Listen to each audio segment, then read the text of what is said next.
Rendez-vous aujourd'hui à bord de la ligne 160 pour découvrir quelques-uns des lieux emblématiques du 92 entre Boulogne-Billancourt et Nanterre. Vous êtes prêts? Montez!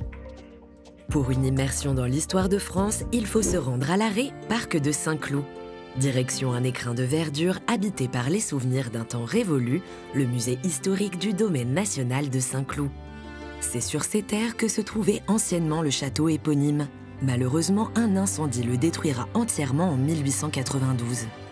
Avant de connaître ce funeste destin, il fut la résidence d'été des souverains de France jusqu'à la chute de Napoléon III.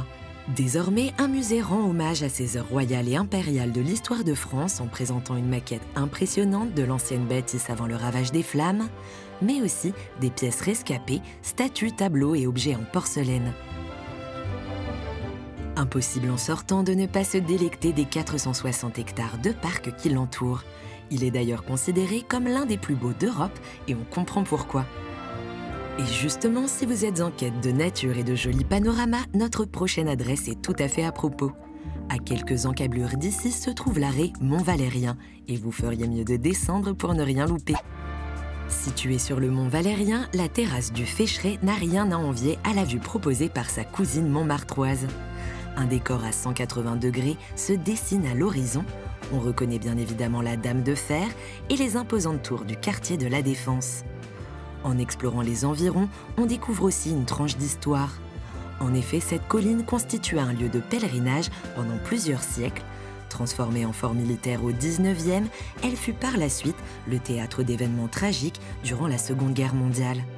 Un mémorial rend désormais hommage à la France combattante et aux Alliés ayant perdu la vie pour sa libération. Après ce moment contemplatif, il est temps de reprendre la route pour se diriger vers notre dernière adresse. Descendez à plein champ dans la commune de Nanterre. C'est ici que trône la cathédrale Sainte-Geneviève et Saint-Maurice.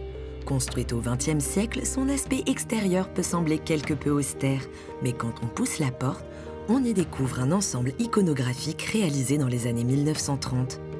On peut notamment voir une représentation de Sainte Geneviève, patronne de Paris, ou encore une superbe fresque des peintres Paul Baudouin et Louis Dussourd représentant le couronnement de la Vierge par la Trinité. Les nombreux vitraux réalisés par des maîtres verriers baignent le lieu d'une lumière colorée.